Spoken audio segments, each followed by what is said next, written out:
Magical bangles. एक गांव में राजू नाम का एक चूड़ी वाला अपनी बीवी के साथ रहता था। उसके पास एक जादुई चूड़ी थी। उस चूड़ी को पहनकर अगर कुछ भी बोलोगे तो वह सच हो जाता था। वह जादुई चूड़ी को सबसे छुपा कर रखता था, अपनी बीवी से तो खास करके, क्योंकि उसकी बीवी बहुत ही मुंहफट थी। उसे पता था कि यह जादुई चूड़ी अगर उसकी बीवी के हाथ लग गई तो कयामत हो जाएगी।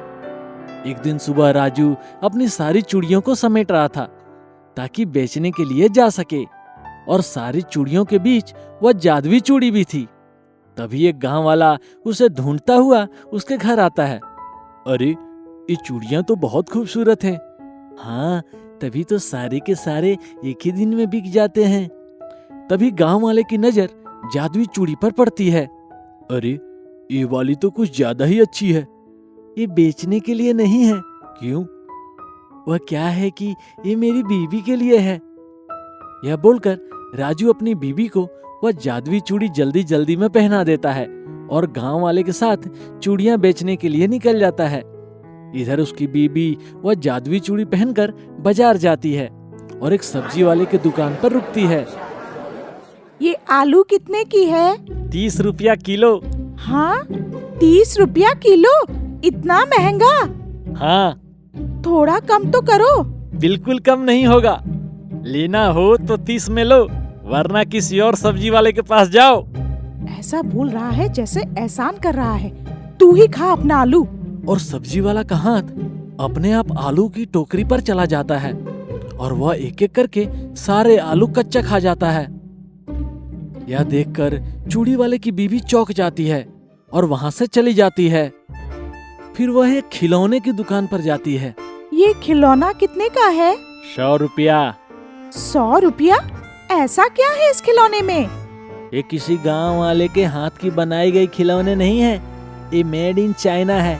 चाइना समझे? पर तू तो मेड इन गांव है, तुझे भी मेड इन चाइना होना चाहिए था। कुछ भी दाम बोलता है। और तभी खिलौने वाला साथ ही साथ एक चाइनीज बन जाता है। यह देखकर चूड़ी वाले की बीवी घबरा जाती है और सीधे घर की तरफ चलती है। जल्दी जल्दी में वह रास्ते पर एक आदमी से टकरा जाती है और गुस्से में उसके मुंह से निकल जाता है, हे भगवान, इन आदमियों को इतना लंबा क्यों बनाया? इन सबको हम सब औरतों से नाटा बनाना चाहिए था। और एक कहते ही गांव के सारे आदमी नाटे बन जाते हैं।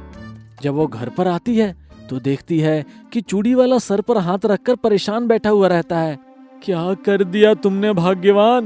मैंने कुछ नहीं किया, सब अपने आप ही हो रहा है। अब मुझे गांव वाले नहीं छोड़ने वाले, सब तुम्हारी वजह से। मेरी वजह से? आने दो गांव वालों को, सबको देख लूंगी। और घर के कोने में जाकर खुद को ही बोलती है, भगवान, ये क्या हो गया? बोल तो दिया, पर मैं कैसे संभाल पाऊंगी सारे गांव वालों को? काश मेरी कदकाठी किसी पहलवान जैसी होती। और एक कहते ही वो किसी पहलवान जैसा हट्टा कट्टा हो जाती है और वह जादुई चूड़ी उसके हाथ में फंस जाती है।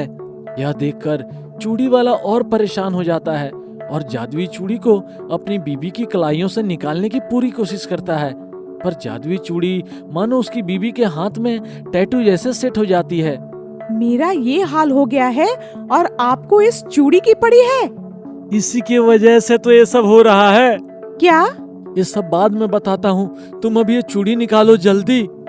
वह दोनों बहुत कोशिश करते हैं चूड़ी को हाथ से निकालने की, पर ये जादुई चूड़ी मानो हमेशा के लिए चूड़ी वाले की बीवी की कलाइयों पर चिपक जाती है। चूड़ी वाले की बीवी गुस्से में आकर एक कहने ही वाली होती है कि आप चाकू से मेरा हाथ काट दो और चूड़ी निकाल लो। तभी राजू उसके बीवी के मुंह पर हाथ रखकर कहता है, ऐसा कुछ भी बोलने का सोचना भी मत, हम दोनों मिलकर गांव वालों को समझा देंगे। और दोनों मियाँ बीबी मिलकर गांव वालों को आखिर समझा ही लेते हैं। और उसके बाद से लेकर आज तक राजू ऐसा कुछ भी नहीं करता जिससे उसकी बीबी कुछ अनाप शनाप कह दे। आखिर किसको अपनी जान प्यारी नहीं है? दोस्तों, अगर आपको ये कहानी अच्छी लगी और आप आगे भी इस प्रकार की कहानियां देखना चाहते हैं तो हमारे इस चैनल को जरूर सब्सक्राइब करें